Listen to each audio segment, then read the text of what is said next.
Ambassador Marcus Reeves maintained his diplomatic smile as the Vorthack delegation delivered their ultimatum. The towering, insectoid beings clicked their mandibles in what they assumed was intimidation, their compound eyes gleaming with malicious satisfaction. "Your son will be returned unharmed," High Counselor Zeftak announced through his translator, "once humanity agrees to forfeit 3 colonies in the Outer Rim. Consider it compensation for your species' aggressive expansion." Marcus nodded slowly, his weathered hands clasped behind his back. 20 years of diplomatic service had taught him patience, but the slight tremor in his voice betrayed something deeper. "And if we refuse, then young James Reeves will serve as an example to other upstart species." The alien's mandibles clicked again. "We have taken him to our fortress world of Kethmar. Even your precious human military cannot breach our defenses." What the Galactic Council didn't know, what Marcus had never told them, was that his son wasn't just another diplomatic brat who'd grown up in embassy compound across the galaxy. James Reeves was something else entirely.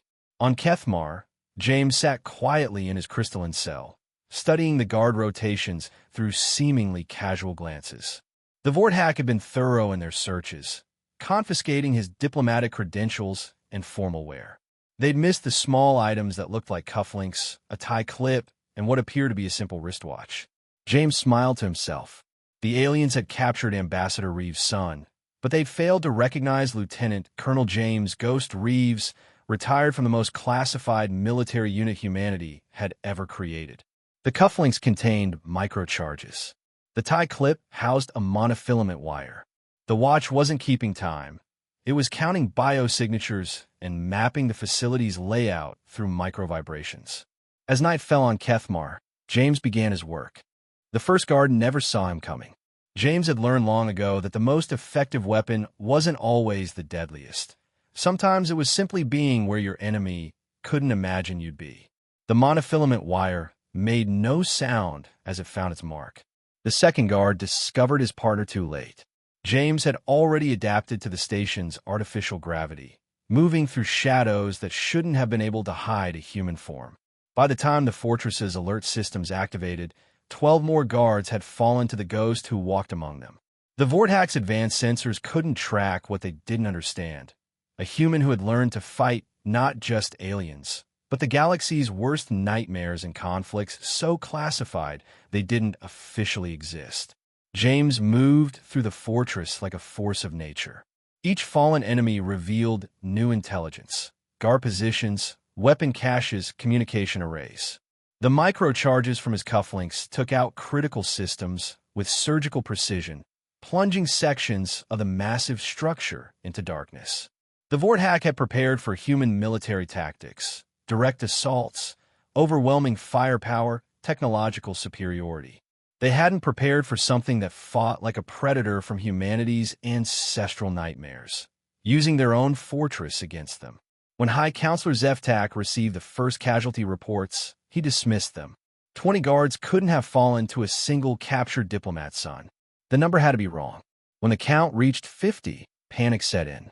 By the time James reached the command center, the fortress's remaining defenders had barricaded themselves inside, frantically calling for reinforcements.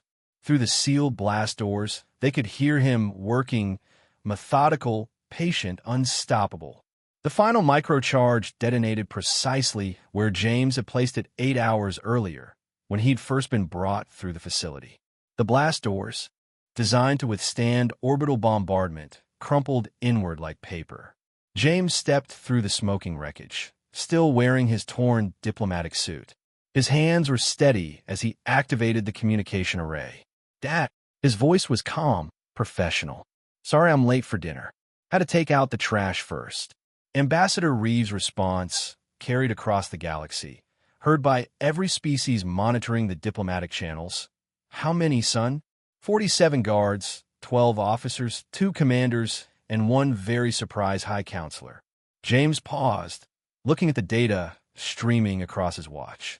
Total career count now stands at 1,001. The silence that followed echoed through the Galactic Council chambers. They had taken a diplomat son. They had unleashed humanity's quiet death instead. Humanity's expansion into the Outer Rim continued unimpeded. The Vorthack withdrew their claim to those 3 colonies, and several other species suddenly discovered they had urgent business elsewhere in the galaxy.